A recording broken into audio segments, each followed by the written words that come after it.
Po ceniku je Renaultov Zoe najcenejši električni avto na našem trgu, dokler ne začnete brati drobnega tiska in ugotovite, da kupite avto brez baterij. Ideja v bistvu ni slaba. Prvič, že ob nakupu odštejete skoraj 10 ur manj za avto, da ni tak šok, za najemnino baterije pa potem vsak mesec, kot bi napolnili en tank za gorivo. In ko je baterija za nič, vam jo enostavno zamenjajo za novo.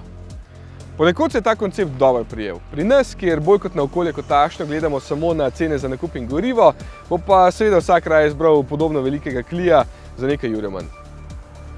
Sicer bi po dobrem preračunu kar hitro ugotovili, da bi bil Clio s toliko opreme, samodejnim menjalnikom in vsemi stroški vzdrževanja na dolgi rok verjetno celo dražji kot Zoe, če bi se veliko vozili. Ampak tukaj so omejitve, ker se ne morete toliko voziti. Baterija ima 22 kWh in čeprav je v nazivu številka 240, ki naj bi pomenila teoretični doseg, je na našem sploh ne zelo zahtevnem testu Zoe naredil le dobrih 100 km z enim polnjenjem. Dobra stvar je, da ima vgrajen 22 kW polnilnik, tako da ga lahko na hitrih polnilnicah napolnite v dobri uri, doma pa pač čez noč. V ceniku boste našli še verzijo Q210, ki je celo dražja za 500 €, ampak je pri nas skoraj nikjer še ne morete polniti s 43 kW, tako da bo ta za večino boljša izbira.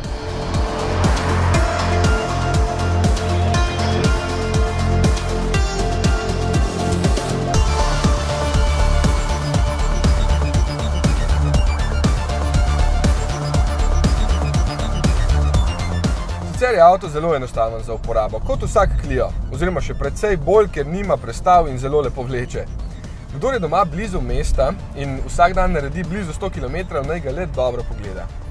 Subvencija stane okoli 18 tisočakov, plus mesečni strošek za baterijo od 80 do 120 €, zdaj pa računati, če je že čas za elektriko.